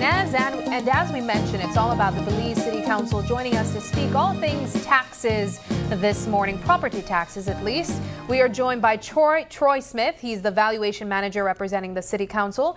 And we also have here with us Jermaine Hyde. He's a court manager representing the City Council as well. Gentlemen, thank you so much for joining us and welcome. Welcome back in both cases. Morning. And Happy New Year. I haven't seen you guys since last year. So, like a long time I don't see you. Yes, man. But you know, Mr. Troy, your face has become synonymous with taxes, you know, with land tax at least. When I see all that tax collector from the Bible, people must say, "Dad Joe." Say much, you know. But let's talk about what is currently taking place over at the City Council where taxes are concerned. We know the purpose of collecting taxes, especially land taxes in urban areas like property taxes, that is in urban areas like Belize City. These finances are used for other means of ensuring that the City Council remains in place where garbage is collected and many other projects. Let's begin with the purpose of collecting these taxes in the first place, and then of course if there are any changes that have come on the scenes, what we can understand about that. Let's start with the preamble. Let's start why we are here first. Yes. It's by law, under Chapter 65, Section 1, every town council and city council must do a quinquennial every 5 years. The word quin means 5. Reason B is because that also assist the council in not only adjust tax, but also being able to get the correct data on the tax roll, because it's not about on the collection, it's about getting the correct information per properties. For example, Belize City have over 30,000 survey properties. About 5,000, 6,000 is unaccessible. You cannot really reach these properties, but they are title holders. The law provides that once you become the owner of a property, you are liable to pay taxation, whether access or not. Why pay tax? Because tax is for service. The Belize City Council is not a profit organization for say we make a profit. Is the tax that provides the essential service. So every 5 years, the town council and city council should do a quinquennial. Belize City, the last quinquennial done was 2013. So it's been more than 5 years, for sure. So about 2012 to 13 years, one was done. But the history shows that the last one was 2013, the other was 2018. That gave a variance of 38% adjustment overall in tax. But then the incoming council in 2018 did not execute that rule. Why? What do you mean 38% adjustment? Overall, it varies when you do unoccupied and property. Leave it more. All right, when you do an assessment, your property versus a property, you might get an increase based on the rental data. You might pay $5, but based on the 2018 rule, you may pay $8. Because your property gone up in a value? Because the value change every 5 years, the market change based on inflation. You have to understand that. But overall adjustment is 38% overall, which was high. This is very high increase high. they did. So when the incoming council came into the council, the incoming party, they never knew of that. So they never implement that. Because they said we just won in 2018. And that's unpopular too. That was under the previous council, under the UDP City Council. So the PP said, hold on, we just get in, we need to examine that. Imagine you guys would have just come in and end the charge. So that was rolled back to the 2013 last, because the last said once you do a new rule, the old will remain in force. So 2013 got back. In 2022 was the next quinquennial. After COVID, the council decided we can't adjust tax. Things really rough. So here comes. Does it double? No, but here comes the 2022 rule that we did, which was a 28% variance overall. From 2013? Yeah. Not from 2013. Yeah. Again, that never get implemented. Here we go again. This is sounds scary, Mr. Troy. The tax rolled back to 2013 back. So everything remains. So bear in mind, all this while, property are totally undervalued. No, this time we can't roll it back. We can't roll it back because the demands for service increasing is tremendously high. And we are not, again, what we did for the past months, we're doing a feasibility study. We look at the market versus the variance. And it was a serious task to how we do this, because if we use proper rental value now and market value now, it will be about nearly 48 to 50% adjustment in tax. And the council said, no. And so we may have to look at the budget, the budgeted projection versus what we can actually receive.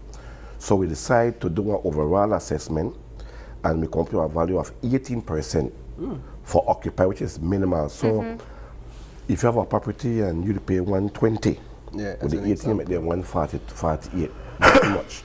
Out of that, then we give a 15% incentive discount. So we have put on the 18% on your tax, then give you 15% discount back, so only 3%. But how you take advantage of that discount? We share it now. So we look at, while the council has did the adjustment of 18% adjustment for occupied property, there is an incentive of 15%, so you're left with 3%. Unoccupied now. Unoccupied by law is on the market value. I always hear this experience.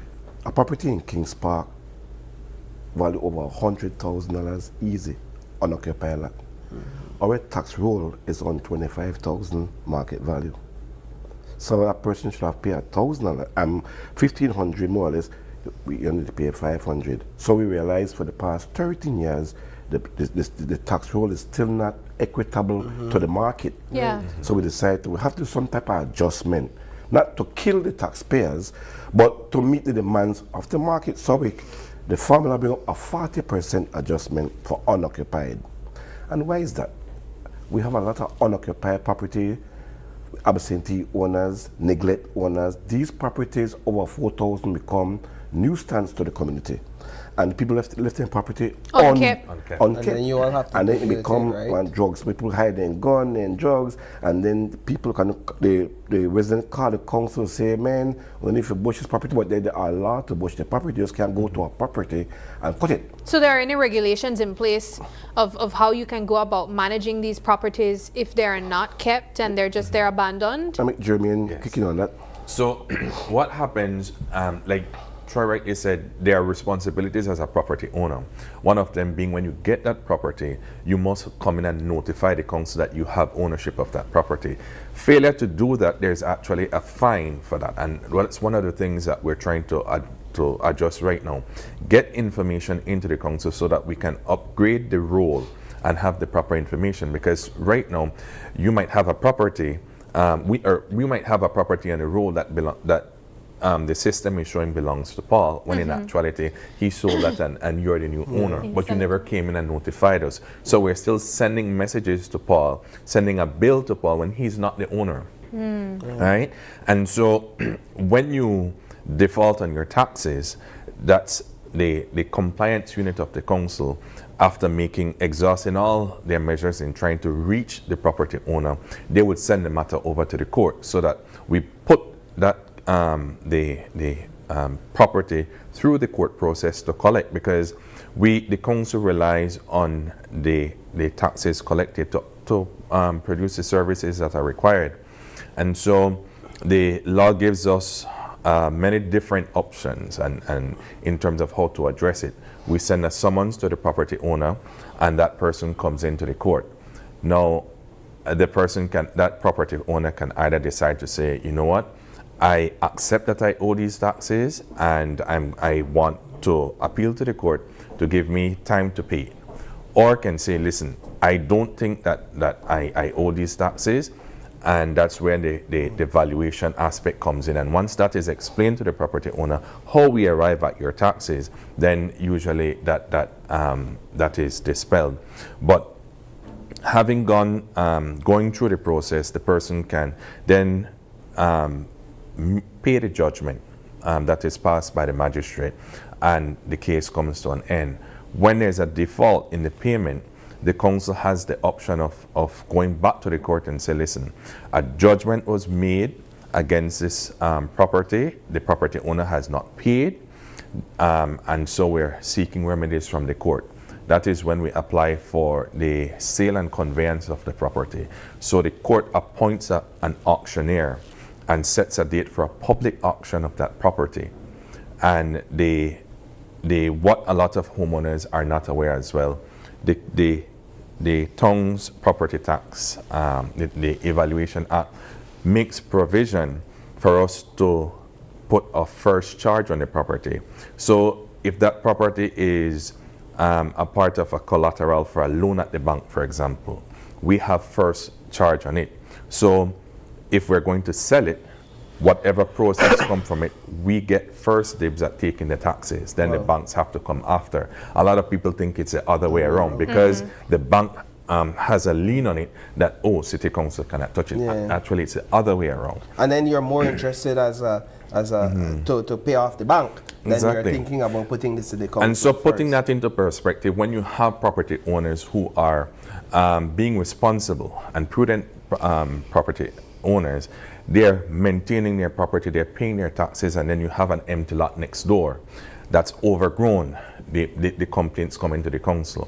Now, once we put out a notice in the newspaper to that owner and let them know you have a period of time to address the concern. If it's not addressed, then the council goes in, cleans the property and attaches that onto the property tax. And again, the Tongue's Evaluation Act makes provision for that. And that's fair, but I want to get, for the sake of time, I want to get into the tax payment period.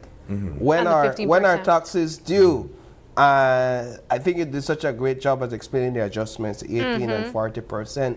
When are taxes due, and are there any like promotions or incentives? Because you did say a 15% for incentive. Yes. Is that a time period? Yeah, once we are giving a service incentive right now. Yeah. And as per usual, the city council always want to give back, right? For January, 15% on the current only. So if you got arrears, and if you pay after arrears, then you get 15% on the current. Correct. In February, 10%. Same. March, 5%. Then we have a senior citizen package where if you're 65 and older, you get 35% on one property where you reside. So if you got 5 properties, only on 1. Okay. That's throughout the year. And just to add in here to answer the question that you asked, your property taxes are due April 1st of every year.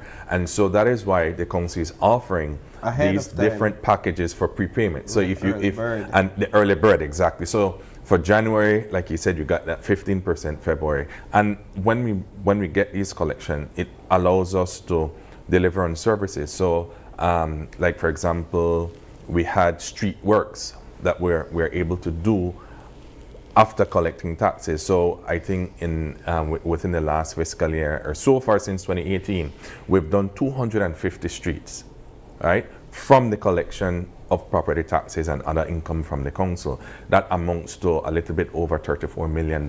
Yeah. So the investment goes back into the city. So while the citizenry might see that we're increasing taxes, it is also an increase in the services that we're trying to provide. And you get a tangible, tangible for you to see. I like the word adjust. Well, good. But essentially, as we wrap up, because we do have to wrap up, but as we wrap up, I think one of the key takeaways from here, though a bit of hard pill to swallow, is that there is an adjustment in your taxes for this year. For the next 5 years. For the next 5 years. And so starting this tax period, property owners will be paying more taxes in their property. And a little more. 18% more, and 18% for occupied, and 40% for unoccupied properties. And then you take advantage of the incentive, you bring it down. And you take advantage, all right, because you have to balance things out. We balance things out. So that's why we're pushing the promotion, the 15% in January, 10 in February, and 5 in March. And remember, to give back.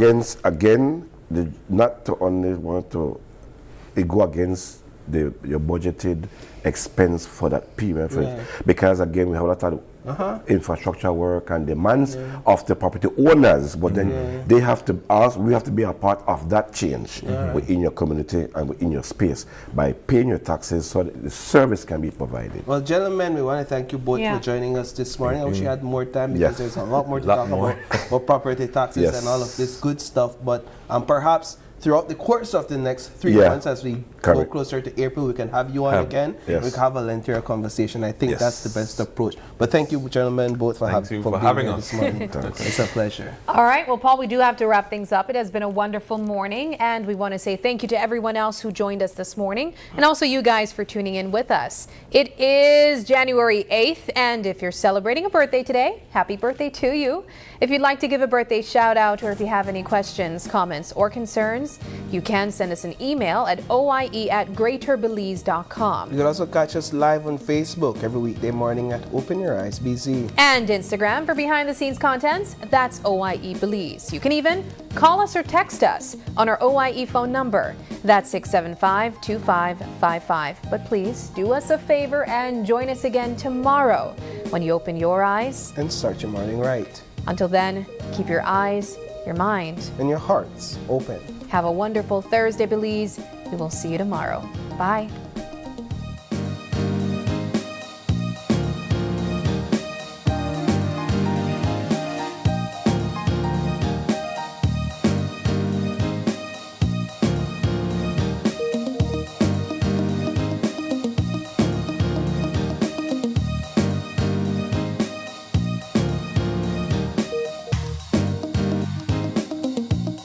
Open Your Eyes was brought to you by the Belize Bank, our country, your bank, and Smart, bringing people together.